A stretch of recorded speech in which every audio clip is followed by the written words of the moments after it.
진정한 사랑을 추구하기 위해 그녀는 외교관 남편과 이혼하고 주변 사람들의 비난과 시선을 아랑곳하지 않으며 가족과 신념을 버리고 결연히 자신보다 더 작은 가난한 남자와 결혼했습니다. 결혼 후 그녀와 함께 사치스러운 생활을 즐기던 그 가난한 남자는 그녀의 재산을 탐내어 결국 그녀를 나무 상자에 넣어 자택 뒷마당에 묻어 죽였습니다. 2년 후 경찰에 의해 발견된 나무 상자 안에는 그녀의 피자국으로 차 있었습니다. 안녕하세요. 미스터리 수사국에 오신 것을 환영합니다. 1992년 6월 10일, 한 여성이 인도 방갈로르에 있는 한 경찰서에 들어갔습니다. 그 여성을 접수한 경찰이 그녀에게 무슨 일로 신고하러 왔냐고 묻자 그녀는 갑자기 울음을 터뜨리며 말했습니다. 그녀의 어머니인 42세의 샤케르 나마지가 실종되었고 그녀는 어머니의 실종이 어머니의 두 번째 남편인 무랄리 마노하르 미슈라와 관련이 있다고 확신한다고 했습니다. 이어 그녀는 경찰에게 자신이 알고 있는 모든 정보와 무랄리를 의심하는 이유를 이야기했습니다. 그녀의 어머니 샤케레흐는 1947년 인도 카르나타카 주의 가장 부유하고 영향력 있는 귀족 가문 중 하나에서 태어났습니다.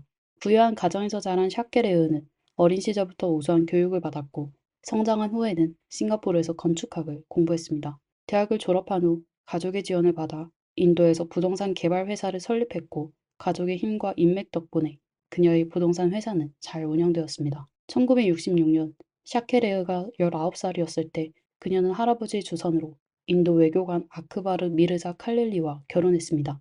아크바르 역시 인도 귀족 출신으로 좋은 교육을 받았으며 이들의 결혼은 신분이 맞는 강한 결합이었습니다. 결혼 후 몇 년 동안 샤케레흐는 남편에게 4명의 딸을 차례로 낳았습니다.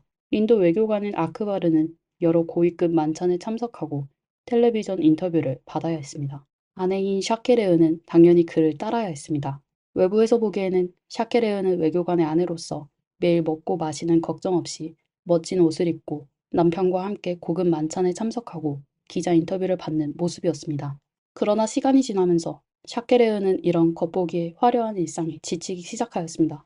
그녀는 자신이 좋아하지 않는 만찬 드레스를 입는 것이 싫었고 만찬에서 억지로 웃으며 손님들과 어울리는 것도 싫었습니다. 만찬에 참석하고 인터뷰를 마치고 집에 돌아올 때마다 샤케레흐는 자신이 너무 지쳤다는 느낌을 받았습니다. 그 후 아크바르는 이란으로 파견되었고 아내인 샤케레흐는 따라가지 않기로 결심하고 인도에 남았습니다. 남편이 집에 없으니 샤케레흐는 더 이상 고급 만찬에 참석할 필요가 없었고 그녀는 마음대로 친구들을 집에 초대해 즐길 수 있었습니다.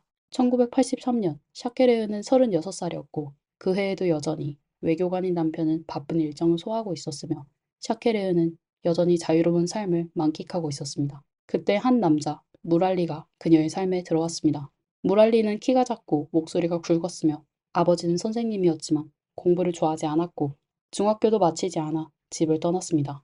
그러나 무랄리는 결코 무능한 사람이 아니었습니다. 그는 말재주가 좋고 배우는 속도가 빨랐으며 사람을 잘 대하는 능력도 뛰어났습니다. 집을 떠난 무랄리는 곧 자신의 말솜씨와 높은 감성지능 덕분에 일을 찾았고 그 일이 바로 람푸르 왕실에서 심부름하는 일이었습니다.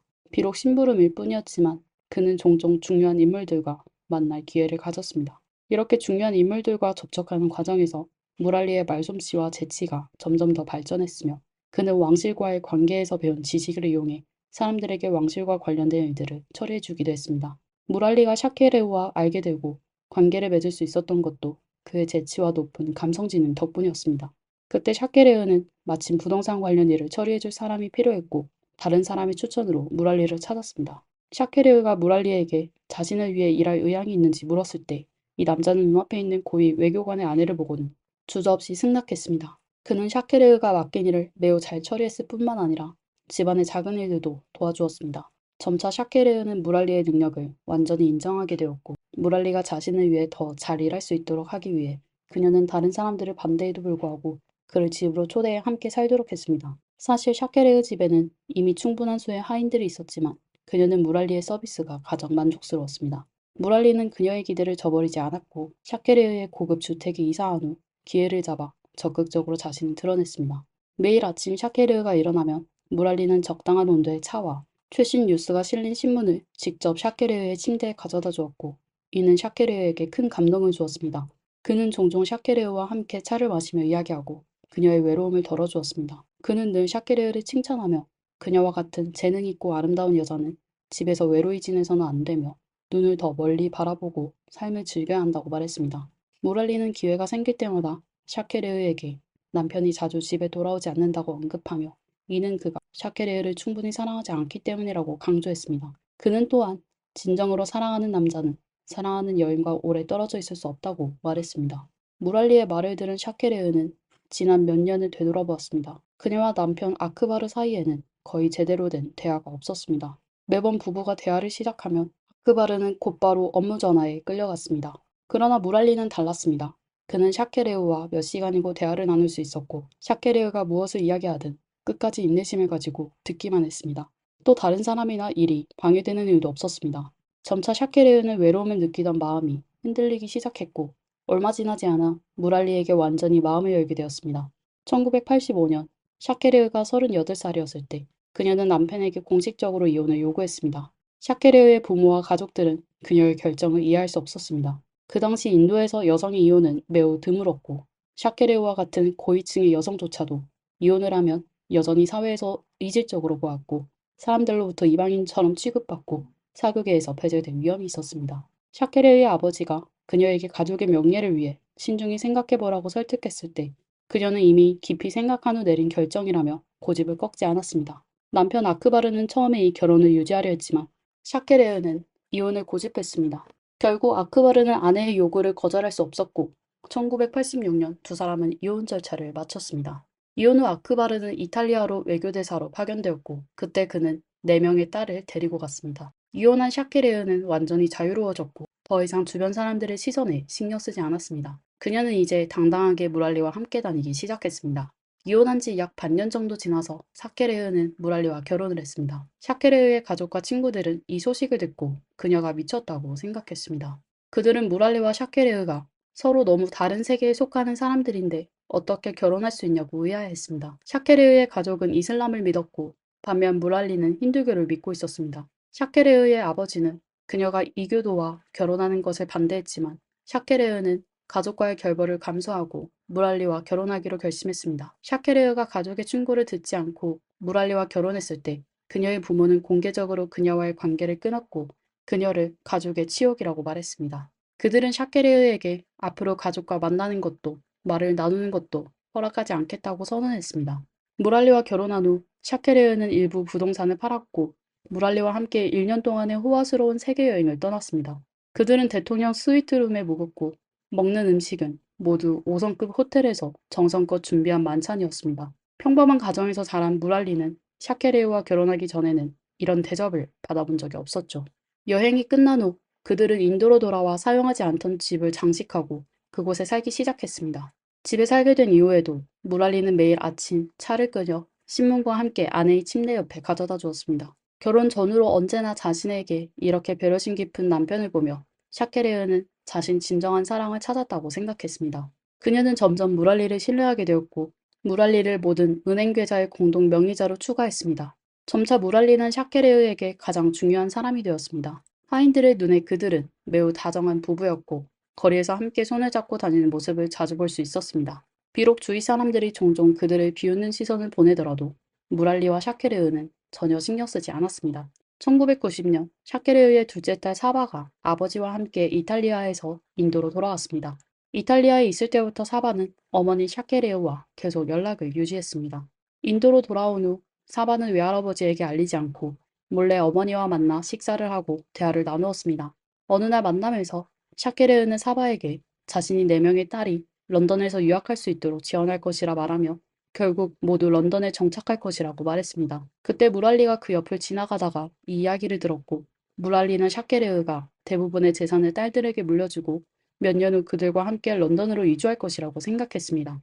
그래서 그의 성격은 점점 더 과격해졌고 더 이상 그는 결혼 초기처럼 다정하지 않게 되었습니다. 그 후 무랄리는 샤케레우와 함께 있을 때마다 이 문제를 들먹이며 싸우기 시작했습니다. 싸움뿐만 아니라 무랄리는 둘의 공동계좌에서 자금을 몰래 자신의 이름으로 옮겼습니다.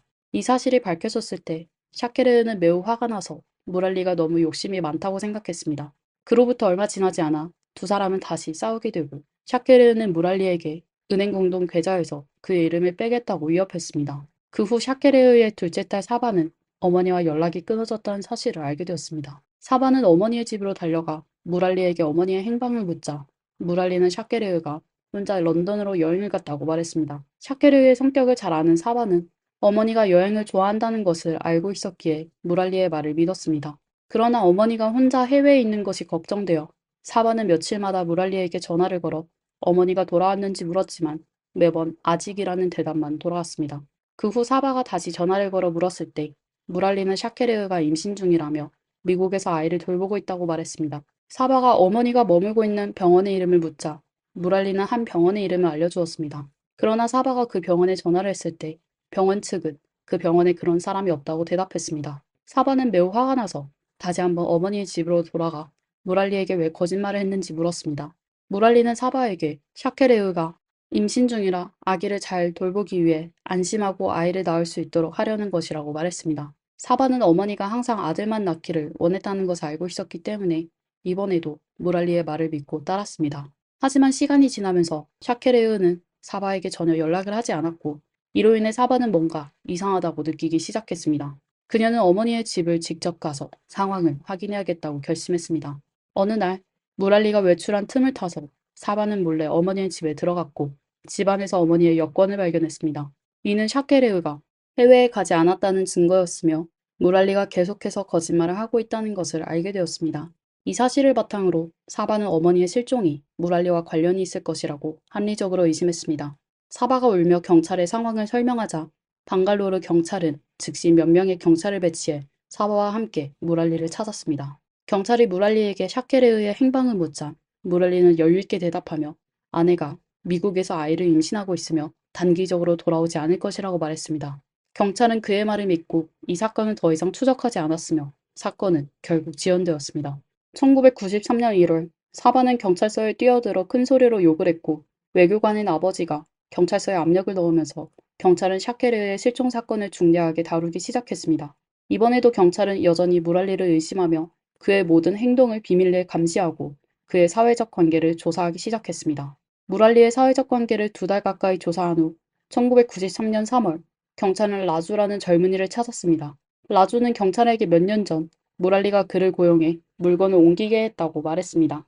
옮긴 물건은 사람이 들어갈 수 있을 정도로 큰 직사각형의 나무 상자였습니다. 라주는 그 날들이 계속 비가 오던 날들이었다고 분명히 기억했습니다. 뒷마당의 흙이 비에 젖어 있었고 무랄리와 함께 그 상자를 뒷마당으로 옮긴 후 무랄리가 오랫동안 서 있던 것을 봤다고 했습니다. 라주가 더는 못 기다릴 것 같을 때 무랄리는 드디어 입을 열었습니다. 그는 뒷마당의 모든 식물을 없애고 터키라는 식물만 남길 것이며 평평하게 만든 공간에 지하수를 위한 웅덩이를 팔 것이라고 말했습니다. 그 후 라주는 무랄리의 지시에 따라 식물을 제거하고 큰 구덩이를 팠으며 무랄리와 함께 그 큰 나무 상자를 구덩이에 넣었습니다. 며칠 후 라주와 그의 아내는 다시 무랄리 집에서 일하러 갔고 그때 뒷마당이 이미 바닥에 타일이 깔려 있었으며 중간에는 아름다운 터키 식물이 자라고 있다는 것을 발견했습니다. 경찰의 질문을 받으면서 라주는 그 상자를 묻던 날의 기억을 떠올렸습니다. 그날 집에는 무랄리만 있었고 그날 이후로 샤케레흐는 다시 나타나지 않았다고 말했습니다. 라주의 이야기를 들은 경찰은 샤케레의 실종이 분명히 무랄리와 관련이 있을 것이라고 판단했습니다. 그래서 그들은 다시 무랄리를 소환했습니다.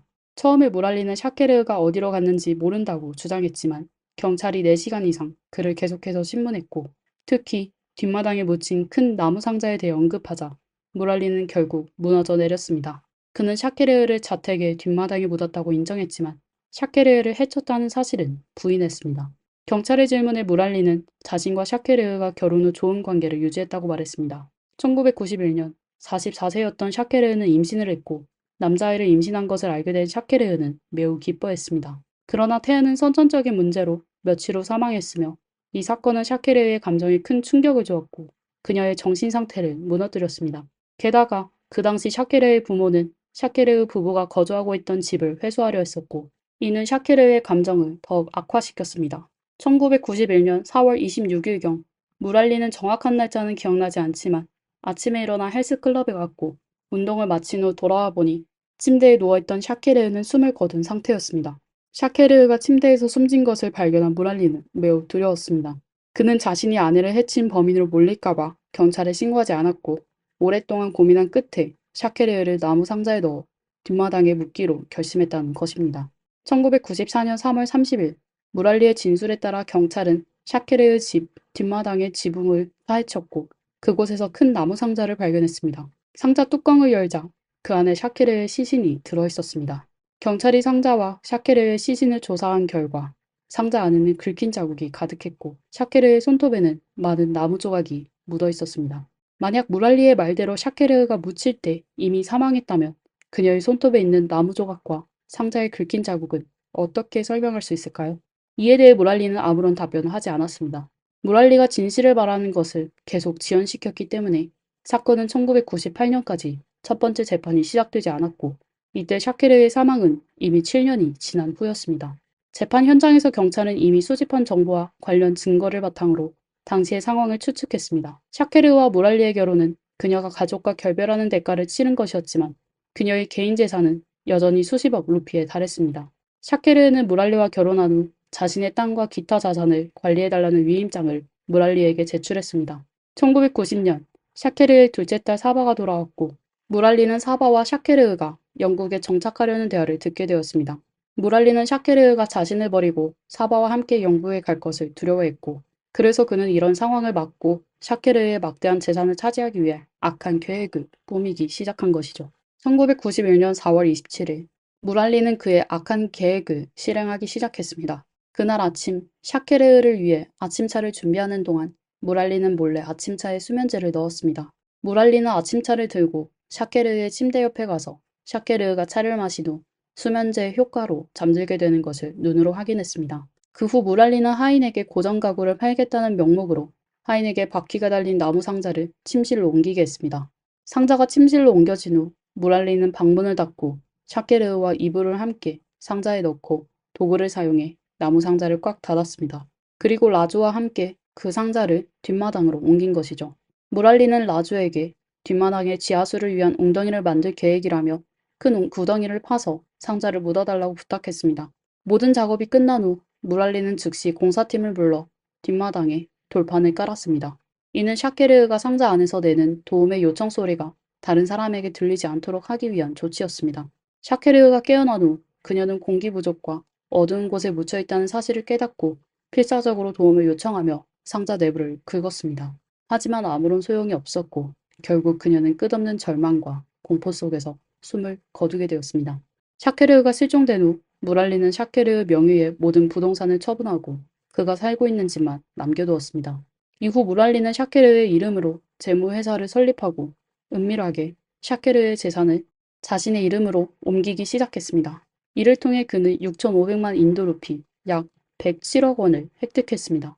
무랄리는 자신의 이름으로 친구들을 집으로 초대해 파티를 열었고 샤케르가 묻힌 그 빈터의 땅에서 술을 마시고 춤을 추며 떠들썩한 축제를 벌였습니다. 경찰의 추측을 들은 무랄리는 여전히 억지로 반박하며 모든 일이 우연히 일어난 일이라고 주장했지만 넘쳐나는 증거들 앞에서 그의 변명은 아무 소용이 없었습니다. 2005년 이 사건은 두 번째 재판을 시작했고 2심에서 무랄리는 교수형을 선고받았습니다. 그러나 그는 이 판결에 불복하며 항소를 제기했습니다. 무랄리가 항소한 후 2008년 그는 무기징역으로 판결이 변경되었습니다. 2022년 83세의 무랄리는 다시 한번 항소를 제기하며 법원에 자신을 석방해달라고 요청했습니다. 그러나 이번에는 그의 요청이 거부되었고 그는 결국 자신이 저지른 일에 대한 대가를 치르며 감옥에서 남은 생을 보내게 되었습니다. 이 사건을 되돌아보면 샤케르의 비극은 그녀의 결혼 생활과 밀접한 관련이 있음을 알 수 있습니다. 첫 번째 결혼에서 그녀는 외교관인 남편과 자주 떨어져 지내며 남편의 사랑을 느끼지 못했습니다. 그래서 무랄리가 나타나 세심하게 보살펴 주었을 때 그녀는 그에게 빠져들었고 가족을 배신하고라도 그와 함께하려 했습니다. 하지만 두 번째 결혼에서 그녀는 무랄리가 자신을 사랑한다고 지나치게 믿었고 인간성의 악을 과소평가했습니다. 그녀가 무랄리를 자신의 공동 은행 계좌에서 빼겠다고 말했을 때 그녀는 자신이 가장 중요하게 여겼던 사람에게 아무런 망설임 없이 살아서 붙이게 되었습니다. 샤케르의 마지막 순간 그녀는 아마도 누가 이 모든 일을 계획하고 실행했는지 알았을지도 모르지만 이미 너무 늦었습니다. 이 사건에 대해 어떻게 생각하시나요? 댓글로 여러분의 의견을 나누어 주세요. 그러면 다음 영상에서 다시 뵙겠습니다.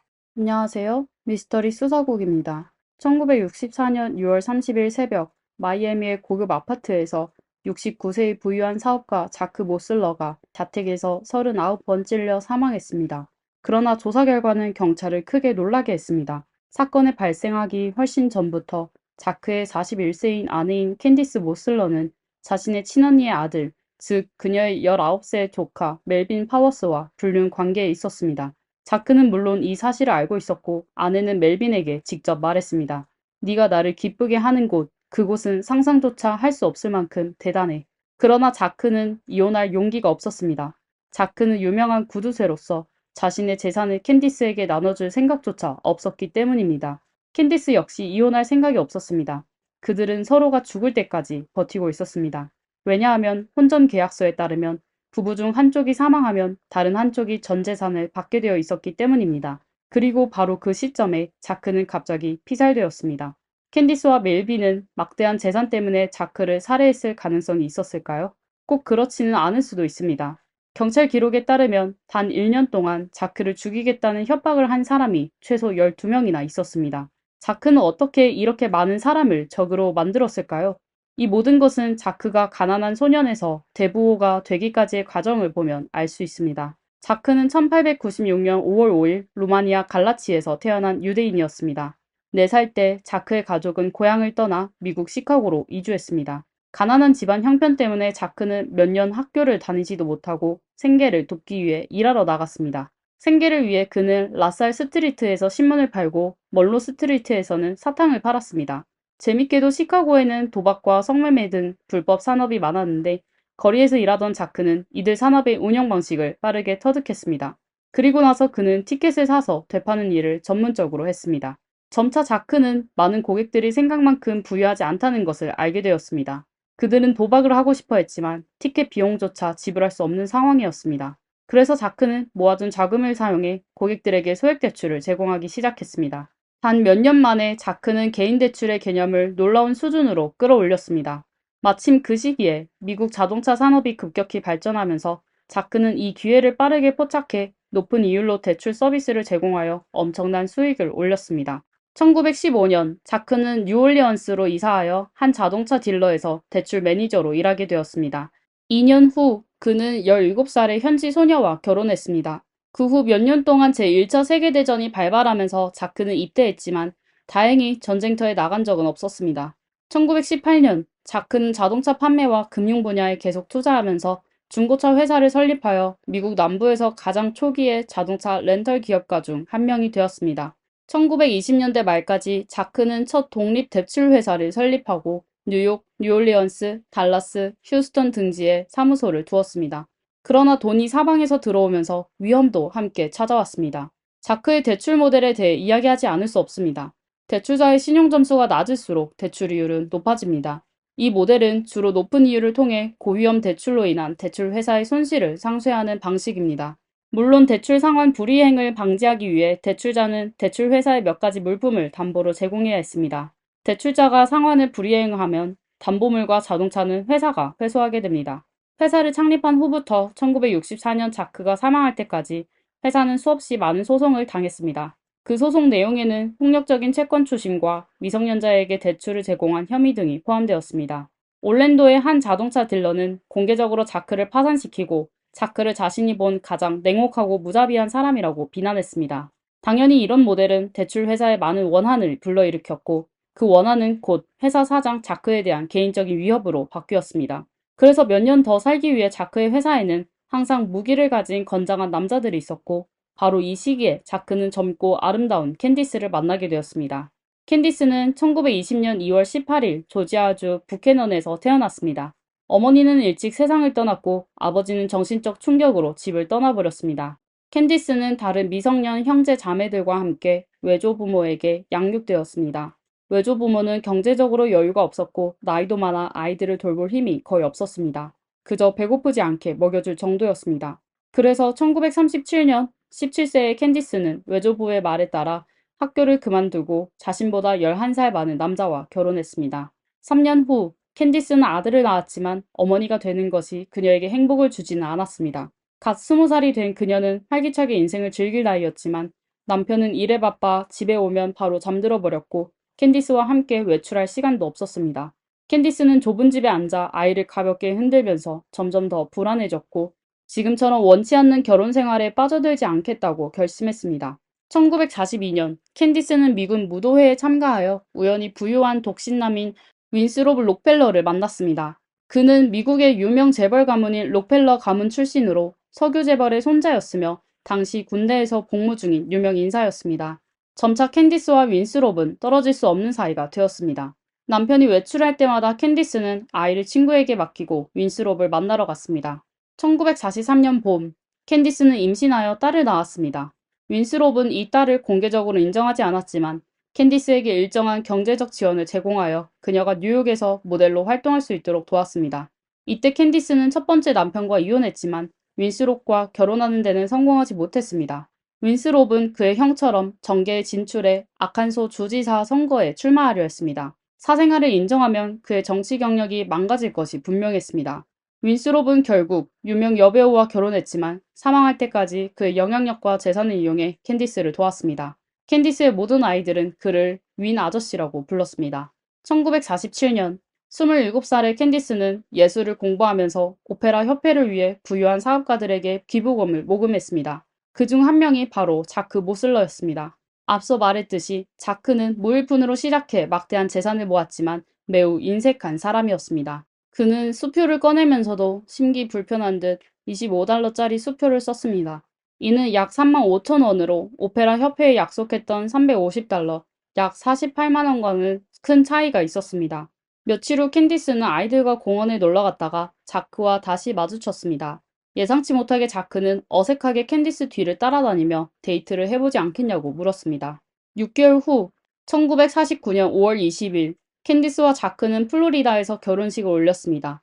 이때 자크가 이전 결혼을 끝낸 지 불과 2주도 채 되지 않은 시점이었습니다. 3개월 후 자크 부부는 뉴욕에서 출발해 신혼여행을 시작했습니다. 하지만 여기서 짚고 넘어가야 할 점은 자크가 인색한 사람임에도 불구하고 어린 아내 캔디스를 위해서는 돈을 아끼지 않았다는 것입니다. 신혼여행이 끝난 직후 자크는 많은 돈을 들여 휴스턴의 약 2만 평방미터에 달하는 거대한 저택을 샀습니다.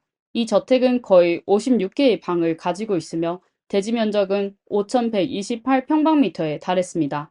마침 이때 자크의 금융 제국이 빠르게 성장하고 있었고 대출 회사 외에 부동산 업계에 진출하여 보험 회사를 설립했습니다. 1957년 자크는 일리노이 주의 두 은행을 인수하였고 그의 투자 포트폴리오에 또 다른 안전장치를 추가했습니다.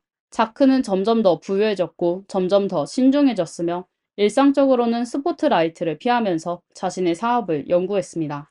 반면 캔디스는 매우 활동적이었습니다. 그녀는 다양한 행사에 참석하고 유명 인사를 초청해 파티를 열고 자신이 좋아하는 단체에 기부했습니다. 자크의 돈은 그녀의 성공을 위한 발판이 되었고 그녀의 사진은 다양한 신문의 사회면에 자주 실리며 큰 화제를 모았습니다. 그러나 이것만으로는 그녀에게 충분하지 않았습니다. 캔디스는 어머니 역할을 좋아해서 자크와 더 많은 아이를 낳고 싶어 했습니다. 그러나 자크는 전 아내와 네 번째 아이를 낳은 후 정관수술을 받았습니다. 인색한 자크는 색욕이 많았기 때문에 혹시나 다른 여자를 임신시켜 돈을 갈취당할까봐 두려워했던 것입니다. 그래서 캔디스는 4명의 집 없는 아이들을 입양했습니다. 현재까지 자크와 전 아내 사이에서 태어난 4명의 아이들과 캔디스가 키우고 있는 2명의 아이들을 포함해 이 부부는 총 10명의 아이를 양육하고 있습니다.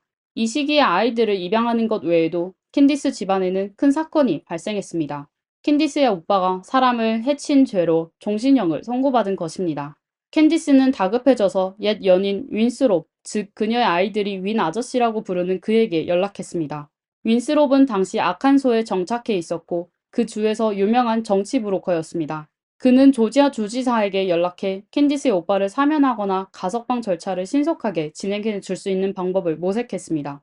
그러나 주지사는 단호히 거절했습니다. 이후 자크는 직접 주지사를 만나 2만 5천 달러, 약 3,500만 원의 성의금을 제시했지만 주지사는 여전히 거절했습니다. 1962년 조지아 주지사 선거에서 자크 부부의 재정 지원 덕분에 그들의 친구가 새 주지사로 당선되었습니다. 취임 며칠 후 주 가석방위원회는 캔디스의 오빠의 가석방 문제를 논의하기 시작했습니다. 4년 후 캔디스의 오빠는 최저 형기인 15년보다 11년 빨리 가석방되었습니다. 가석방위원회의 한 위원은 이 사건이 전적으로 자기방어 사건이라고 주장하며 캔디스의 오빠가 무죄 판결을 받아야 한다고 변호했습니다. 한편 캔디스의 친조카 멜빈도 사건에 휘말렸습니다. 멜빈은 1942년 1월 13일 알라바마에서 태어났으며 캔디스의 친언니의 아들입니다. 그는 키가 크고 검은 머리와 발달된 근육을 가졌으며 성격이 다혈질이었습니다. 하지만 그가 가진 것 중 가장 유명했던 것은 그의 성적 능력이었습니다. 고등학교 시절 그는 자신이 얼마나 많은 여자들과 관계를 가졌는지 그리고 자신의 능력이 얼마나 대단한지 자주 자랑하곤 했습니다. 1960년 멜빈은 고등학교를 졸업하고 전문 범죄 조직에 합류하여 사기로 생계를 꾸렸습니다. 1961년 8월 멜빈은 노인 사기 혐의로 90일간 복역했습니다. 사실 멜빈이 그의 이모 캔디스를 일찍 기억해냈다면 아마도 그는 감옥에 가지 않았을 겁니다. 캔디스는 돈으로 모든 문제를 해결했을 테니까요. 그러나 멜빈은 복역을 마친 후에야 어머니의 도움으로 이모 캔디스와 연락할 수 있었습니다. 캔디스는 즉시 수표를 써서 멜빈을 집으로 데려와 1961년 추수감사절을 함께 보냈습니다. 여러 해 동안 멜빈은 가족에게 캔디스 이모가 부자와 결혼했다고 들었지만 이제 직접 호화로운 저택을 보니 그는 충격을 감출 수 없었습니다. 이곳은 마치 천국 같았고 그가 상상조차 할 수 없는 삶이었습니다. 게다가 멜빈은 바람둥이로서 이모가 이전보다 훨씬 더 매력적으로 보인다는 것을 빠르게 알아차렸습니다. 그녀의 옷은 맞춤 제작되어 곡선미가 돋보였고 같은 또래보다 더욱 욕망을 불러일으켰습니다. 캔디스 역시 젊은 멜빈을 매우 좋아했습니다. 집안에서 멜빈만이 정상적인 남자처럼 그녀를 감탄하며 바라봐 주었기 때문입니다. 멜빈을 더욱 완벽하게 만들기 위해 캔디스는 그를 병원에 데려가 편도선을 제거하고 귀 성형 수술까지 받게 했습니다. 물론 이 모든 비용은 자크에게 비밀로 했습니다. 자크는 멜빈을 정말 싫어해서 항상 그를 소년범이라고 부르며 빨리 집을 나가길 바랐기 때문입니다. 멜빈 역시 자크를 경멸했습니다. 고리대금 업으로 돈을 번 이 부자를 멸시하며 두 사람은 집안에서 불구대천의 원수 같았습니다. 1962년 새해가 지나자마자 자크는 멜빈에게 집 수리 일을 제안했습니다. 멜빈이 거절하자 자크는 멜빈을 마이애미로 보내 경험을 쌓게 하자는 제안을 했지만 역시 거절당했습니다. 캔디스는 멜빈이 그녀 곁에 머물기를 원했으며 가능하면 자크나 자크의 친구 회사에서 일하게 하려고 했습니다. 자크는 그를 경멸하는 실패한 사기꾼을 친구에게 소개할 리가 없었고 결국 집을 떠나기로 결심했습니다. 자크가 집을 비운 동안 멜빈과 캔디스는 함께 보내는 시간이 눈에 띄게 늘어났습니다. 그들은 자주 함께 외식을 하고 쇼핑을 다녔으며 심지어 공공장소에서 연인인 척 행동했습니다. 마침내 1962년 봄 그들은 관계를 맺었습니다. 그러나 자크는 이 사실을 알지 못했고 여전히 멜빈이 그가 떠들어대는 것처럼 빨리 일자리를 찾아 떠나기를 바랐습니다. 시간이 흐르고 여름이 되었지만 멜빈은 여전히 실직 상태였습니다. 자크는 더 이상 참을 수 없어 마지못해 멜빈을 고용하기로 동의했습니다. 자크는 멜빈이 일정한 수입을 얻으면 곧바로 집을 나갈 것이라고 생각했습니다. 그러나 좋은 생활에 익숙해진 멜빈은 고생하러 나가고 싶지 않았습니다. 멜빈은 전혀 나갈 생각이 없었고 이모와 떨어질 줄 몰랐으며 두 사람의 공공장소에서의 친밀한 행동은 종종 사람들을 불편하게 만들었습니다. 지역 주민들 중 몇몇은 캔디스가 멜빈과 불륜 관계에 있다고 의심했지만 두 사람의 혈연 관계를 고려해 이 추측을 부정했습니다. 하지만 시간이 지나면서 소문은 자크의 귀에도 들어갔습니다. 자크가 이런 명백한 사실을 믿을 리가 없었습니다. 그는 캔디스와 멜빈의 친척 관계를 너무나 잘 알고 있었고 캔디스가 멜빈과 불륜 관계라는 말은 어불성설이라고 생각했습니다. 가끔 자크가 외출할 때 다른 사람들의 이상한 눈빛과 속삭임을 느낄 때는 조금 불편하기도 했습니다. 그는 이제 멜빈이 당장이라도 나가주기만을 바랐습니다. 1963년 5월 멜빈과 캔디스는 더욱 대담해졌습니다. 자크의 한 직원이 레스토랑에서 캔디스가 멜빈의 사타구니에 손을 올리는 것을 직접 목격했습니다. 그 직원은 오랫동안 고민하다가 결국 상사에게 이 사실을 알렸고 그 상사는 다시 다른 동료들에게 이를 전했습니다. 곧 소문은 자크의 모든 회사에 퍼졌고 자크는 가장 나중에 알게 되었습니다. 그는 거의 무너질 지경이었습니다. 1963년 6월의 어느 아침 자크는 다시 캔디스에게 멜빈이 이사가야 한다고 말했습니다. 캔디스는 분노하여 목소리를 높였습니다. 그녀는 말했습니다. 멜빈은 절대 나가지 않을 거야. 이렇게 많은 아이들을 돌보는 게 당신이 아니잖아. 멜빈이 나를 얼마나 많이 도왔는지 당신은 알기나 해? 마이애미에 자주 가는 이유가 그곳에 또 다른 가정이 있기 때문이라는 걸 모를 줄 알아? 당신이 개자식아. 자크가 마이애미에서 실제로 바텐더와 바람을 피웠는지 여부는 알 수 없지만 그 순간 중요한 것은 다툼에서 밀리지 않는 것이었습니다. 자크는 차갑게 물었습니다. 그래서 그게 당신이 멜빈과 잠자리를 하는 이유인가? 캔디스는 갑자기 싸움을 멈추고 조용히 웃으며 멜빈의 기술이 얼마나 뛰어난지 칭찬하기 시작했습니다. 그녀는 멜빈이 나를 얼마나 행복하게 해주는지 당신은 상상도 못할 거야 라고 말했습니다. 자크는 충격을 받았습니다. 그는 결혼 전에 들었던 캔디스의 사생활에 관한 어처구니 없는 이야기들을 떠올렸습니다. 그때는 전혀 진지하게 받아들이지 않았지만 지금 생각해보니 그 이야기들이 모두 사실일 수도 있다는 생각이 들었습니다. 그는 침묵하며 돌아서서 나가려 했습니다. 캔디스는 그의 등 뒤로 네가 제발 나를 도와주길 바래. 빨리 죽어버리라고 라고 외쳤습니다. 1963년 6월 자크는 조용히 법원에 들어가 오랜 친구와 이혼 문제에 대해 이야기했습니다. 상황은 그가 생각한 것만큼이나 복잡했습니다. 혼전 계약에 따르면 자크가 먼저 이혼을 제기하면 캔디스는 그의 모든 재산을 절반씩 나눠 가질 권리가 있습니다. 반면 캔디스가 먼저 이혼을 제기하면 그녀는 20만 달러, 약 2억 8천만 원만 받을 수 있습니다. 물론 결혼 기간 동안 부부 중 한 명이 사망하면 생존한 배우자가 전 재산을 물려받게 됩니다. 자크는 재산을 포기하고 이혼할 수 없었습니다. 그는 캔디스의 불륜을 증명하면 그녀를 재산 상속에서 배제할 수 있을 것이라고 생각했습니다. 그러나 그의 친구는 꿈도 꾸지 마, 넌 질 거야. 아마 이 마을 새 신문의 헤드라인이 될 수도 있어. 친구로서 내가 해줄 수 있는 건 멜빈을 집에서 쫓아내는 것뿐이야. 그 외에는 나도 도울 수 없어. 라고 말했습니다. 1963년 6월 20일 오후 2명의 사복 차림의 검사들이 멜빈에게 퇴거 명령을 전달했습니다. 멜빈이 집 밖으로 끌려나가던 중 자크가 현관에 서 있는 것을 보고는 얼굴이 붉게 변하며 소리쳤습니다.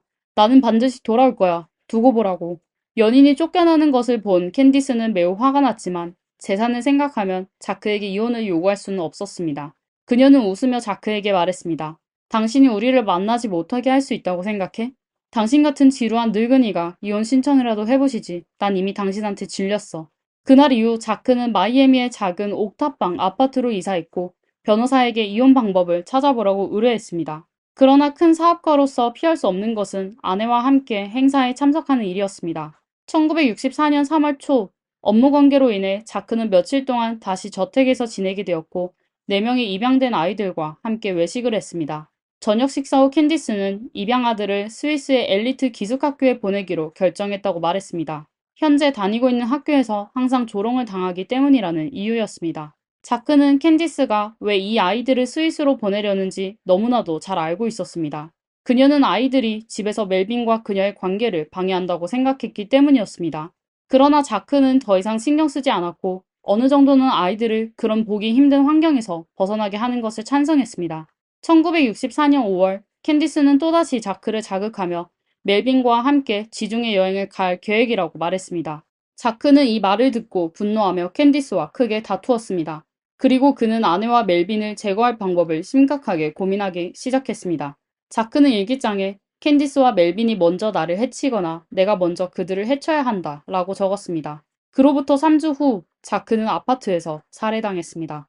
경찰이 방에 들어섰을 때 캔디스는 복도에 서서 벽에 기대어 짜증스럽게 들어오세요. 그는 저기 있어요. 라고 말했습니다. 방은 어지럽지 않았고 자크는 주황색 담요를 덮은 채 바닥에 누워 있었습니다. 주변에는 약간의 깨진 유리 조각들이 있었습니다. 경찰이 담요를 살짝 들어올리자 자크의 두개골이 부서지고 등 여러 곳이 찔린 채 붉은 피가 굳어있는 모습이 드러났습니다. 자크는 이미 오래전에 사망한 상태였습니다. 경찰이 이상하게 여긴 것은 처음에 캔디스는 별로 슬퍼하는 것 같지 않았지만 담요가 열리자마자 갑자기 울음을 터뜨린 것입니다. 캔디스의 몇몇 아이들이 침실에서 나왔는데 그들의 표정은 매우 무덤덤해서 마치 바닥에 누워있는 사람이 그들의 아버지가 아니라 낯선 사람인 것처럼 보였습니다. 캔디스의 말에 따르면 사건 당일 밤 12시 45분에 그녀는 아이들과 함께 마이애미 중심부의 호텔로 우표를 사러 갔습니다. 호텔을 떠난 후 편두통이 발작하여 아이들과 함께 응급실에 갔고 병원에서 약 3시간을 보냈습니다.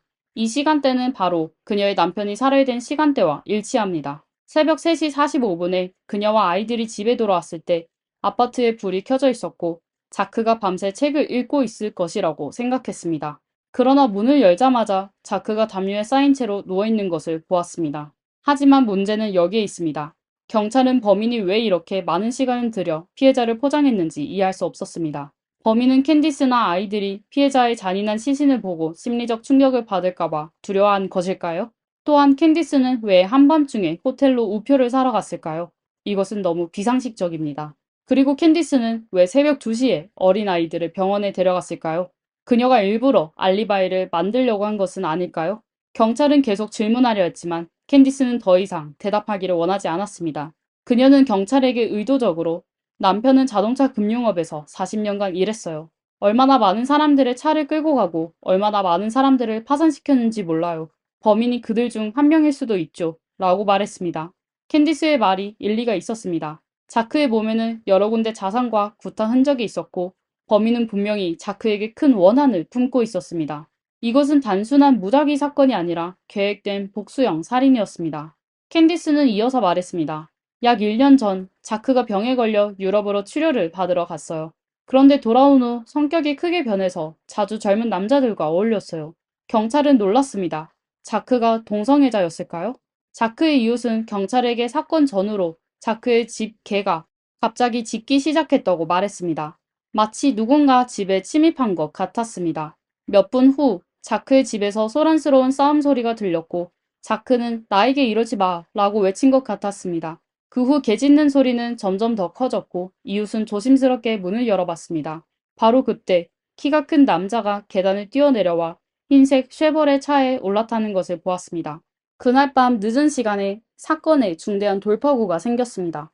경찰은 사건 현장인 주방 캐비닛에서 명확한 손바닥 자국을 발견했고 데이터베이스 검색 결과 해당 자국이 멜빈의 것임을 확인했습니다. 또한 마이애미 공항의 승객 명단에 따르면 사건 발생 7시간 전에 멜빈이 휴스턴에서 마이애미로 비행기를 타고 왔으며 사건 발생 6시간 후 다시 마이애미에서 비행기를 타고 떠났다는 기록이 있었습니다. 이 짧은 시간 동안 멜빈은 즉시 주요 용의자가 되었습니다. 만약 멜빈이 진범이라면 캔디스가 공범일 가능성도 있을까요?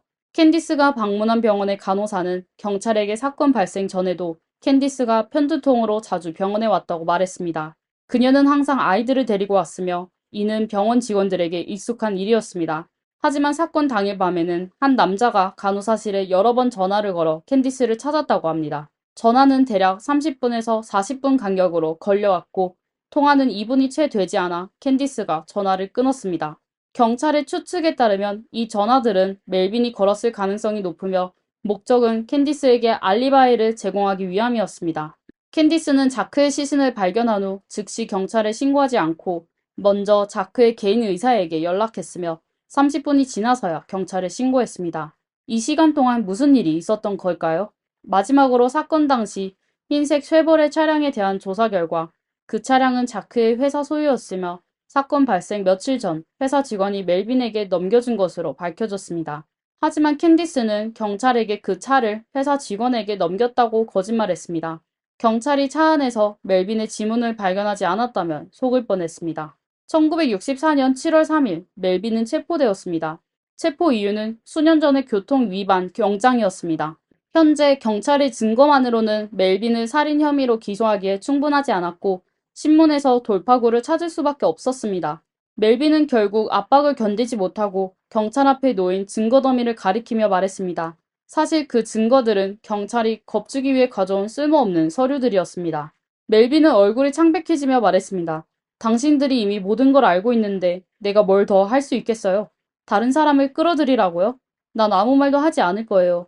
차 안에 내 지문이 있다는 걸 알고 있지만 공항과 병원에서도 날 본 사람이 있다는 것도 사실이에요. 멜빈은 결국 캔디스의 이름을 언급하지 않았지만 누군가가 살인에 가담했다는 사실은 인정했습니다. 7월 4일 오후 경찰은 멜빈을 고의 살인죄로 공식 기소했습니다. 캔디스는 이 소식을 듣고 즉시 고액의 변호사를 고용하여 멜빈을 구출하겠다고 맹세했습니다.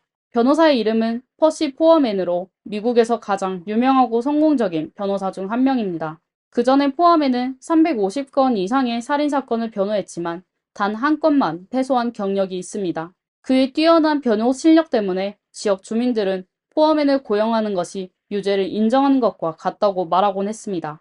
그렇지 않다면 왜 그렇게 변호에 자신이 없겠느냐는 것입니다. 포어맨은 스스로도 농담으로 그들이 정말로 유죄라면 내 변호사 비용이 그들에게 가장 큰 처벌이 될 것이다 라고 말하곤 했습니다. 포어맨의 변호사 비용은 상당히 비쌌습니다. 자동차 한 대가 3,000달러, 약 414만 원일 때 포어맨의 기본 수입은 20만 달러에 달했습니다. 캔디스의 개인 자산은 동결된 상태였고 자크의 재산이 유언 검증을 통해 해제되어야만 접근할 수 있었습니다. 다행히도 캔디스의 개인 금고에는 자크가 생전에 준 다양한 보석들이 있었고 그 가치는 10만 달러를 넘었습니다. 포어맨은 캔디스가 그에게 보석을 건네줄 때의 표정이 남편이 죽음에 대해 이야기할 때보다 훨씬 더 슬퍼 보인다는 것을 알아차렸습니다. 1966년이 다가오면서 재판 날짜가 점점 가까워지자 캔디스의 변호팀도 활발히 움직이기 시작했습니다. 그들은 모든 기회를 잡아 법원에 남성만으로 구성된 배심원을 요청하는 동의를 제출했습니다. 변호사 포엄에는 오직 남성 배심원들만이 캔디스의 매력을 이해하고 그녀의 행동을 이해할 수 있을 것이라고 생각했습니다. 1966년 2월 1일 자크 살인 사건에 대한 재판이 공식적으로 시작되었습니다. 캔디스는 시상식에 참가하는 것처럼 우아하게 차려입고 기자들의 포위 속에서 법정으로 들어갔습니다.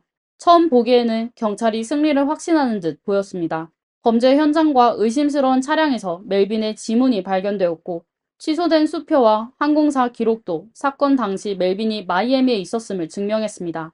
멜빈의 옷에서도 빨간 자국이 발견되었고 무엇보다도 검찰은 멜빈의 자백 녹음을 가지고 있었습니다. 그러나 살인 무기의 부재는 기소의 신뢰성을 크게 떨어뜨렸습니다. 게다가 캔디스는 명확한 알리바이를 가지고 있는 까다로운 상태였습니다. 그녀는 멜빈이 입양된 아이라고 이야기하며 그와 혈연 관계가 없다고 주장했습니다. 검찰은 CCTV가 가득한 지금 시대에 살지 않는 것을 한탄할 수밖에 없었습니다. 그 외에도 검찰은 심각한 문제에 직면했습니다. 법의학자는 자크의 몸에서 한 가닥의 머리카락을 발견했는데 이 머리카락은 멜빈, 캔디스 또는 집안의 어느 아이의 것과도 일치하지 않았습니다. 이것은 사건 현장에 실제로 다른 누군가가 있었음을 나타내는 것일까요? 이 의문만으로는 변호 측은 공략할 틈을 잡을 수 있었습니다. 왜냐하면 변호 측은 처음부터 캔디스와 멜빈의 무죄를 증명하려고 하지 않았습니다. 그들의 전략은 항상 검찰의 허점을 찾는 데 집중해왔습니다. 예상대로 재판이 시작되자마자 변호사 포함에는 피해자인 자크가 얼마나 끔찍한 악마였는지를 주장하기 시작했습니다. 포함에는 자크가 사업적으로 냉혹하고 무자비하여 여러 가정을 파괴했을 뿐만 아니라 사생활에서도 끔찍했다고 주장했습니다. 그는 신분을 위장하여 고등학생과 대학생 남자들에게 접근한 뒤 그들과 관계를 맺은 후 그 사실을 이용해 그를 협박하는 남성들을 제거하기 위해 범죄자를 고용했다고 말했습니다. 변호 측의 주장에 따르면 경찰은 최소한 12명의 자크를 죽이겠다고 위협한 사람들의 명단을 가지고 있었지만 경찰은 그중 한 명도 소환하지 않았습니다. 경찰은 이미 캔디스와 멜빈을 범인으로 간주하고 그들을 체포했기 때문에 처음부터 잘못된 방향으로 나아가며 진짜 자크를 살해했을 가능성이 있는 범인을 놓치고 말았다는 것입니다. 변호 측의 증거에 따르면 사건 당일 밤 자크의 아파트 근처에서 빨간 액체가 묻은 옷을 입은 한 남성 동성애자가 체포되었습니다.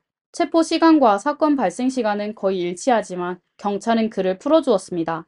1시간도 채 되지 않아 변호 측은 여러 가지 의심스러운 상황을 제기하며 경찰을 궁지에 몰아넣었습니다. 검찰 측에는 캔디스에게 불리한 증거가 거의 없었기 때문에 캔디스와 멜빈의 관계를 증명할 수는 있어도 그 관계가 살인으로 이어졌다는 것은 증명할 수 없었습니다. 검찰은 자크가 사망하기 전 멜빈이 1,000달러, 약 138만 원을 제안하며 자크를 제거해달라고 부탁한 적이 있다고 말하는 3명의 범죄자 증인을 찾았습니다. 그러나 변호 측은 범죄자들은 원래 신뢰할 수 없으며 감형을 위해 증언을 조작했을 가능성이 있다고 주장했습니다. 또한 이는 멜빈이 누군가를 해치려 했다는 것을 증명할 수 있을지언정 실제 살인 사건과 연결할 수는 없다고 했습니다. 만약 멜빈이 정말로 계획적으로 자크를 살해하려 했다면 왜 멀리서 무기를 가져와 자크를 공격하지 않고 대신 칼로 찌르는 방식을 선택했을까요? 멜빈은 칼 사용에 능숙하지 않은 데다 검찰은 아직도 그 흉기를 찾지 못했습니다. 또한 사건 현장과 의심스러운 차량에서 멜빈의 지문이 발견되었다는 검찰의 주장에 대해 변호 측은 어떻게 그것이 사건 당일 밤에 남겨진 지문임을 증명할 수 있냐고 반박했습니다. 변호 측은 검찰이 가정부가 테이블을 닦다가 놓친 지문을 본 적이 없냐고 물었습니다.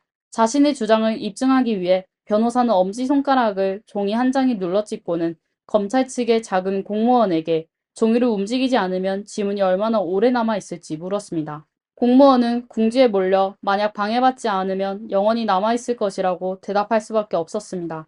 이후 재판에서 검찰은 멜빈의 지문 외에도 사건 현장 아파트에서 신원을 확인할 수 없는 26개의 지문이 더 발견되었다는 것을 인정할 수밖에 없었습니다.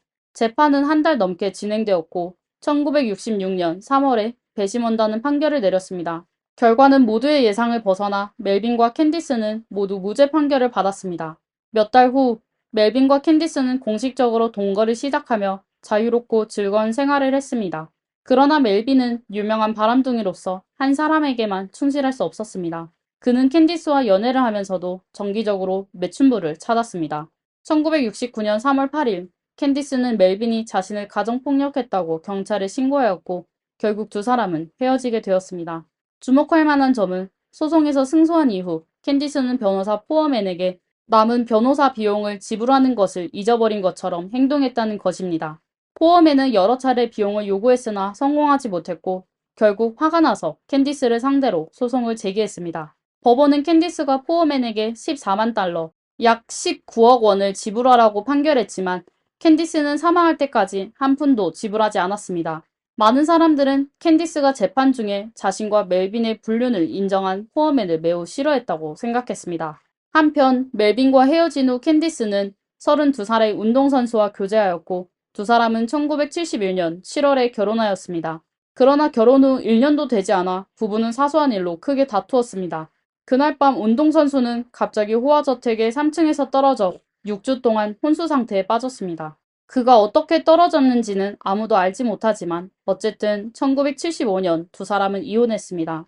운동선수는 3년간의 법정 다툼 끝에 캔디스로부터 165만 달러, 약 23억 원을 받아낼 수 있었습니다. 1976년 10월 25일 캔디스는 마이애미로 회의를 주재하러 갔습니다. 그날 밤 10시에 편두통이 재발하여 의사가 찾아와 두 번의 돌란틴 주사와 한 번의 페네르간 주사를 놓았습니다. 새벽 1시경 캔디스는 꿈에서 깨어나 어렴풋이 몇 개의 캡슐을 더 복용했습니다. 오전 9시 50분 캔디스는 약물 과다 복용으로 사망한 것으로 확인되었으며 장례식은 3일 후에 열렸습니다. 예상치 못하게도 34살의 멜빈은 캔디스를 마지막으로 배웅하기 위해 특별히 찾아왔습니다. 캔디스의 유언에 따라 그녀는 자크의 곁에 묻혔습니다. 그녀는 자신이 사랑하는 남자와 영원히 함께하고 싶다고 말했습니다.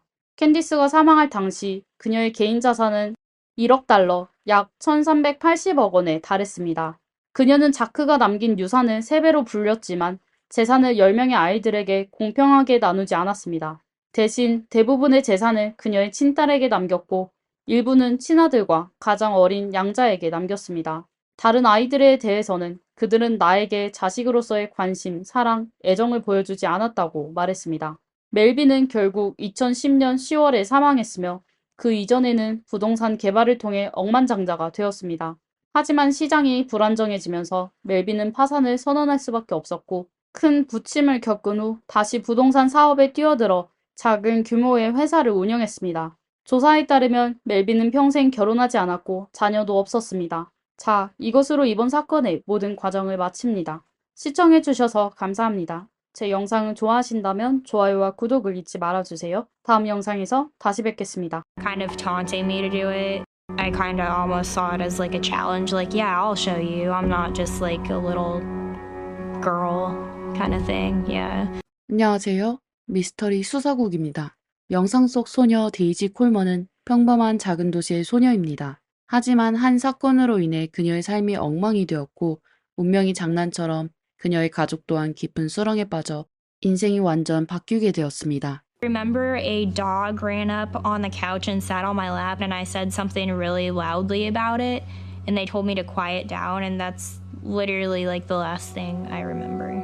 So 2012년 1월 8일 겨울밤 멜린다 콜먼은 침대에서 잠을 자고 있었는데 갑자기 앞마당에서 들려오는 소란스러움을 잠에서 깼습니다. 당시 거의 새벽 5시가 되어 그녀는 앞마당에 있는 강아지가 추위를 탄 거로 생각하여 망설임 없이 앞문으로 달려갔습니다. 하지만 문을 연 순간 그녀는 눈에 들어온 광경에 놀라움을 금치 못했습니다. 눈이 덮인 마당에는 얼마 전에 고등학교에 입학한 딸 데이지가 있었습니다. 데이지는 의식을 잃은 채 눈 안에 누워 있었습니다. 당시 데이지는 티셔츠와 요가 바지만 입고 맨발로 있었습니다. 불쌍한 데이지의 머리카락이 얼어 땅에 붙어 있었는데 오랜 시간 동안 눈 속에 있었던 것이죠. 거실에 있던 아들은 어머니의 비명에 잠에서 깨 엄마와 함께 데이지를 눈 속에서 끌어내 집 안으로 데려왔습니다. 그들은 담요로 데이지를 감싸 따뜻하게 해주려 했지만 아무런 소용이 없었습니다. 멜린다는 아들에게 욕조에 찬물을 받아 놓으라고 하고 데이지를 천천히 욕조에 넣었습니다. 멜린다는 수의사로서 최선을 다해 응급처치를 했습니다. 그녀는 욕조의 물 온도를 서서히 높여가며 데이지의 얼어붙은 피부가 보라색에서 빨갛게 변하게 되었고 불안했던 마음이 조금씩 진정되었습니다. 하지만 그때 데이지의 몸 여러 곳에 멍든 흔적이 보였습니다. 특히 허벅지 안쪽의 상황이 아주 심각했죠. 놀란 멜린다는 바로 911로 신고 전화를 했습니다. 병원으로 이송된 데이지는 3시간 후 의식을 되찾게 됐습니다. 의사들은 데이지 체내의 알코올 농도가 13%가 된다며 미주리주 법정 음주 기준인 8%보다 거의 2배나 높은 수치라고 하였습니다. 병원 측은 데이지가 의식을 잃을 정도로 많이 마셨기 때문에 이 13%는 그녀 체내 알코올의 최고치가 절대 아니라고 설명했습니다. 사건을 담당한 경찰은 크게 신경 쓰지 않았는데 그들의 눈에는 이 젊은 소녀가 철없이 자업자득한 것으로 보였던 것 같습니다. 하지만 이것은 미주리주에서 일어난 실제 사건이었습니다. 데이지는 성폭행을 당했고 한밤중에 눈밭에 버려져 목숨을 잃을 뻔했습니다. 그리고 그녀의 이야기는 결국 영화로 만들어지게 됐습니다. 데이지 콜먼은 1997년 3월 30일 미주리주의 한 작은 도시에서 태어났습니다. 데이지는 어릴 적부터 단정하고 우아한 소녀였으며 뛰어난 외모를 지녔습니다. 뿐만 아니라 그녀의 학업 성적도 우수했으며 운동과 춤을 좋아하는 활기찬 소녀였습니다.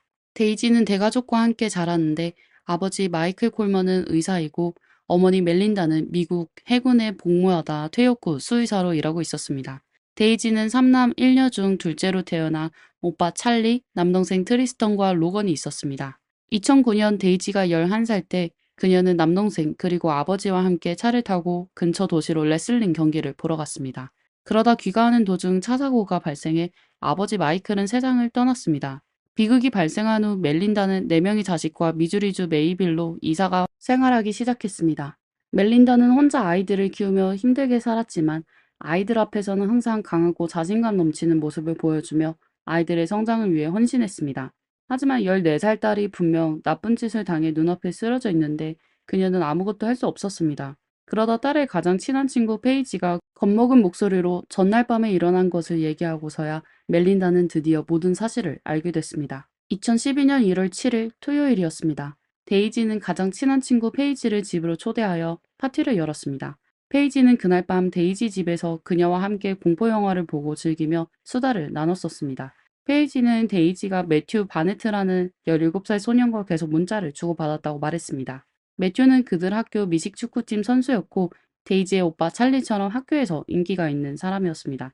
매튜는 데이지와 페이지가 함께 있다는 사실을 알게 되자 두 소녀에게 같이 놀래? 우리 집에서 재미있는 거 하면서 놀래? 라고 문자를 보냈습니다. 데이지와 페이지는 그의 초대에 매우 흥분했습니다. 매튜는 학교에서 모든 여자아이들의 마음을 사로잡은 엄청난 인기남이었습니다.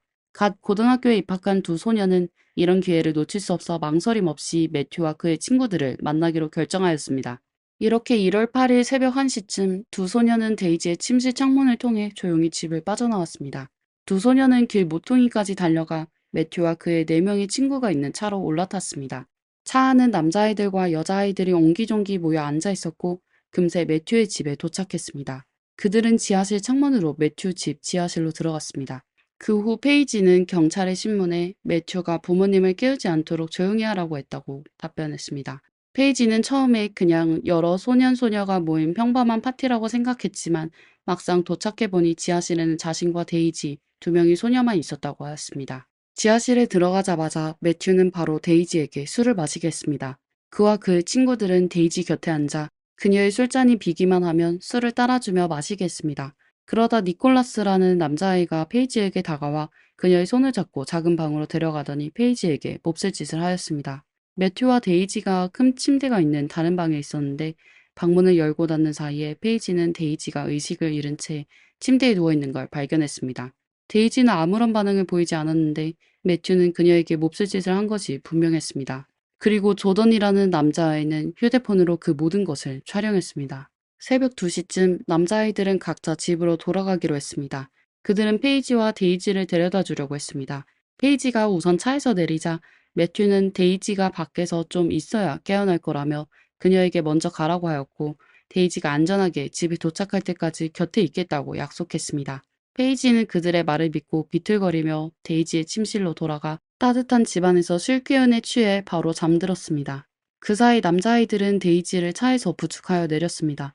데이지는 술에 취해 제대로 걷지 못해 누군가의 도움이 필요했고 남자아이들은 데이지의 신발을 벗겨버리고 가방과 휴대폰도 버렸습니다. 게다가 데이지가 계속 토를 하여 머리카락을 뒤로 넘겨줬는데 결국 남자아이들은 데이지를 집 근처 땅에 내버려두고 떠났습니다. 아마 누군가에게 발각될까봐 겁이 났던 모양입니다. 무모한 젊은이들은 서둘러 승용차로 돌아가 차를 몰고 어둠 속으로 사라졌습니다. 이렇게 데이지는 혼자 추위 속에 남겨져 집 앞에서 거의 3시간 동안 쓰러져 있었습니다. 당시 그녀는 양말도 신발도 신지 않은 채 티셔츠와 요가 바지만 입고 있었습니다. 경찰은 데이지의 방과 집 주변을 샅샅이 뒤져 집 밖에서 소량의 술이 담긴 플라스틱 병 5병을 발견하였고 또 근처에서 데이지의 가방, 휴대폰, 신발과 토사물이 널려 있는 걸 발견하였습니다. 의료진은 데이지에 대한 의학적 검사를 실시해서 그녀의 다리에 멍이 들었고 신체 일부에 외상이 있다는 사실을 확인했습니다.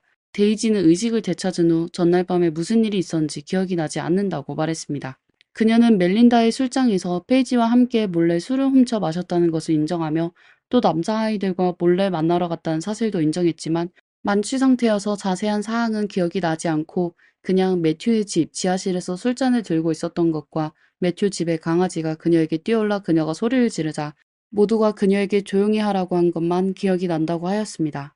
1월 8일 오전 11시 사건 발생 몇 시간 후 경찰은 매튜, 조던, 니콜라스를 체포했습니다. 매튜는 데이지와 관계를 가졌다는 사실을 인정했지만 두 사람 모두 자발적인 행위였다고 주장했습니다. 하지만 그의 진술에는 모순되는 부분이 있었습니다. 처음 그는 두 소녀가 그의 집에 오기 전부터 이미 만취 상태였다고 했습니다. 그 후 데이지와 지하실에 들어가자마자 방에 들어간 것이라고 주장했습니다.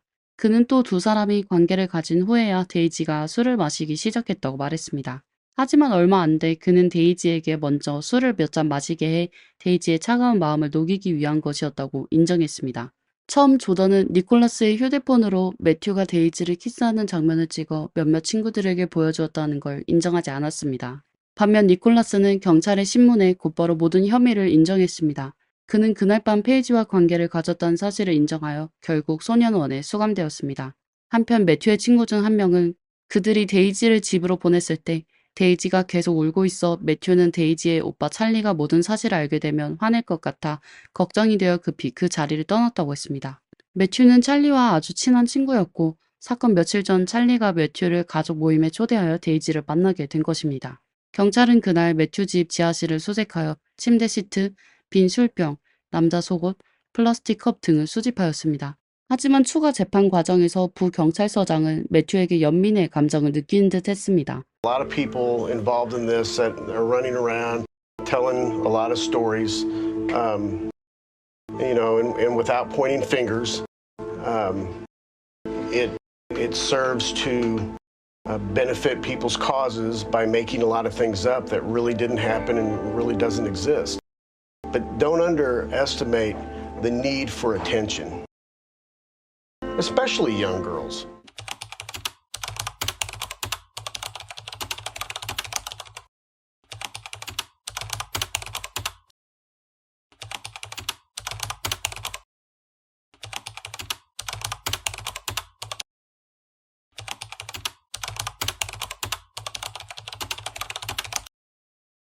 경찰은 매튜와 데이지의 휴대폰을 조사한 결과 두 사람은 자주 연락을 주고받았고 매우 수위 높은 내용을 주고받은 것을 발견했다고 밝혔습니다. 데이지는 심지어 매튜에게 술을 얻기 위해 특별한 관계를 맺을 수 있다고 말했습니다. 경찰은 이 부분에 대해 데이지가 스스로 인정했다고 강조했습니다. 사람들은 동시에 매튜가 렉스 바네트의 손자라는 사실을 알게 되었습니다. 바네트는 현지의 유명 정치인이자 전 주의회 의원으로 형법 및 공공안전위원회에 참여하며 이름을 알렸습니다. 그는 미주리주 곳곳에 많은 검사들과 경찰들과 긴밀하게 연결되어 있었습니다. 덕분에 매튜는 감옥에 가지 않고 곧바로 일상생활에 돌아갈 수 있었습니다. 데이지가 학교로 돌아온 후 그녀는 악몽 같은 시련이 곧 끝날 것이라고 생각했습니다. 그러나 그녀는 오히려 동정과 지지를 받기는커녕 동급생들의 경멸과 조롱을 받았습니다. 대부분의 사람들은 데이지를 교활한 사기꾼으로 여겼습니다. 난교와 난정 같은 단어들이 갑자기 그녀를 압도했습니다. 그녀는 점차 사회생활을 싫어하게 되었고 집에서 고독하게 지내는 것을 선호하며 사회활동에 참여하지 않았습니다. 심지어 학교 치어리딩 팀에서도 쫓겨났습니다. 데이지의 어머니 멜린다도 배척을 당했습니다. 그녀는 집과 직장에서 익명의 위협에 직면했으며 심지어 여러 해 동안 일해온 동물병원에서도 해고를 당했습니다. 잔혹한 적대감에 맞서 콜먼 가족은 2013년 봄 이사를 하기로 힘든 결정을 하였습니다. 하지만 불행은 그들을 놓아주지 않았습니다. 매물로 내놓은 집은 수상하게 불에 타버렸는데 경찰은 오늘날까지 화재 원인을 밝혀내지 못했습니다. 어떤 사람은 그들의 불행이 보복 때문이라고 추측했습니다. 더욱 기이한 것은 얼마 지나지 않아 데이지의 친구 페이지의 집도 불에 태워졌습니다. 사실 데이지와 페이지는 사건 이후 연락을 끊었고 페이지 역시 학교에서 따돌림을 당했으며 끊임없이 악몽에 시달린다고 말했습니다. 데이지가 겪은 고통은 곧 한 매체에 의해 보도되었고 그녀의 소셜미디어 계정에는 전국 각지에서 비슷한 경험을 한 사람들의 이메일이 쏟아졌습니다.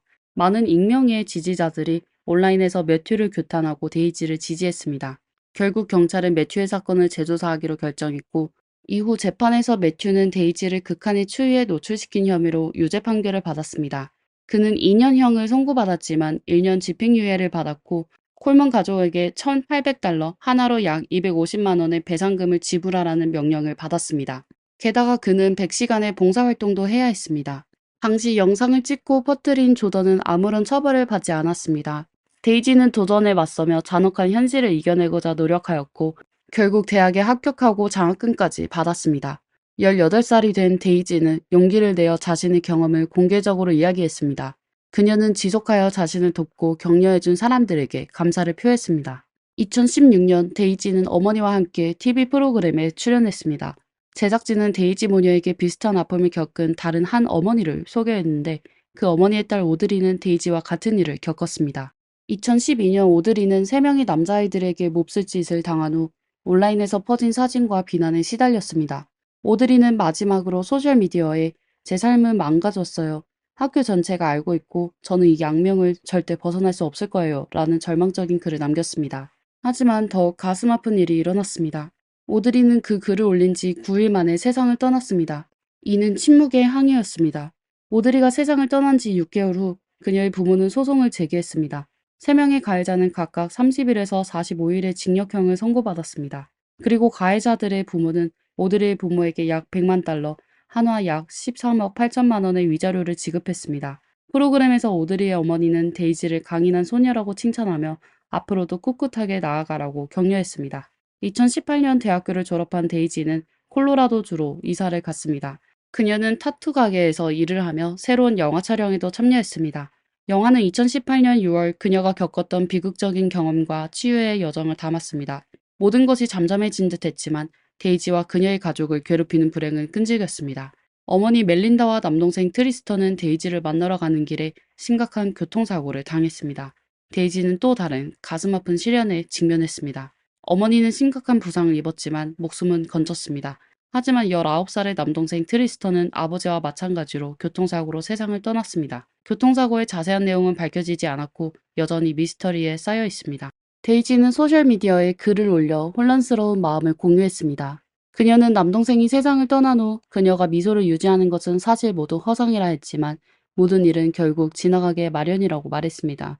데이지는 폭력 피해자들을 돕는 비영리 단체를 설립하고 자신의 경험을 계속해서 공개적으로 이야기했습니다. 그러다 2020년 여름 23살이 된 데이지는 신원을 알 수 없는 남자의 스토킹을 당하게 됐고 또 위협을 받고 있다고 친구들에게 말했습니다. 그녀가 경찰에 신고한 내용에 따르면 그 남자는 2019년 12월부터 그녀를 따라다녔습니다. 데이지는 여러 번 경찰의 도움을 요청했지만 전부 무시당했습니다. 2020년 8월 4일 화요일 데이지는 트위터에 집 밖을 나가는 것이 두렵고 개를 산책시킬 수도 없으며 심지어 직장에도 갈 수 없다고 적었습니다. 데이지는 페이스북에도 신원을 알 수 없는 남자가 자신의 집 문을 두드렸다고 글을 올렸습니다. 그 남자는 데이지의 사진을 도용해 성인 서비스 사이트에 올리기도 했습니다. 데이지의 어머니 멜린다는 딸의 글을 보고 콜로라도주 경찰에 안전검사를 요청했습니다. 오후 4시에 경찰이 데이지의 집에 도착했고 데이지는 경찰을 집으로 들여 자신이 따라다니는 사람에 대해 이야기했습니다. 경찰은 데이지의 행동에 이상한 점을 발견하지 못했지만 경찰이 떠난 직후 데이지는 남자친구에게 전화를 걸었습니다. 통화 중 데이지는 무기를 사용해 스스로 목숨을 끊었습니다. 남자친구는 처음에 무슨 일이 일어났는지 몰랐고 전화가 끊긴 후 데이지는 전화를 받지 않았습니다. 데이지 남자친구의 신고를 받고 경찰은 저녁 8시에 다시 데이지의 집으로 돌아와 그녀가 이미 세상을 떠났다는 사실을 확인했습니다. 데이지의 어머니 멜린다는 소셜미디어에 글을 올려 딸이 세상을 떠난 것을 애도하며 데이지는 나의 가장 친한 친구이자 훌륭한 딸이었어요. 그녀의 고통을 내가 대신 짊어질 수 있었으면 좋겠어요. 그녀는 결국 그 아이들이 그녀에게 한 짓에서 회복하지 못했어요. 라고 적었습니다. 멜린다는 수년 동안 데이지와 그녀의 정신건강을 위해 힘써왔다고 고백했습니다. 그녀는 사랑하는 딸을 위해 할 수 있는 모든 일을 했다고 믿었습니다. 멜린다는 딸이 최근 몇 달 동안 스토커에게 끊임없이 괴롭힘을 당했다고 말했습니다. 또한 데이지는 최근에 자신이 아이를 가질 수 없다는 사실을 알게 되었고 그로 인해 깊은 슬픔에 잠겨 있었다고 했습니다. 데이지가 세상을 떠난 후 그녀가 일했던 타투 가게는 강도를 당했습니다. 도둑들은 데이지의 개인 그림 앨범과 그녀가 사용했던 타투 기계만 훔쳐갔습니다. 이로 비극이 끝날 줄 알았지만 아니었습니다. 데이지가 세상을 떠난 지 4개월 후인 2020년 12월 58세의 어머니 멜린다는 소셜미디어에 사랑하는 딸을 향한 애틋한 글을 남긴 후 딸 데이지와 똑같은 방식으로 스스로 목숨을 끊었습니다. 이제 콜먼가에는 가장 나이 많은 찰리와 어린 남동생 로건만 남았습니다. 데이지는 생전에 폭력 피해자들을 돕는 자선단체를 운영하며 힘든 시간을 보내는 가족을 위해 기금 마련 행사를 열기도 했습니다. 반면 데이지와 어머니 멜린다가 세상을 떠난 후 매튜 바네트는 자신의 삶과 사업을 성공적으로 이어나갔습니다. 그는 콜먼 가족에 일어난 일에 대해 애도를 표하며 본인의 삶을 계속하였습니다. 데이지의 이야기는 다소 무겁습니다. 마치 긴 악몽을 꾼 것처럼 10년 전만 해도 6명이었던 행복한 가족은 이제 2명만 남았습니다. 만약 그 겨울밤에 그 일이 일어나지 않았다면 오늘날 콜먼 가족은 아주 행복하게 살고 있겠죠. 오늘 이야기는 여기까지입니다. 영상이 마음에 드셨다면 좋아요와 구독 부탁드립니다. 다음 영상에서 만나요.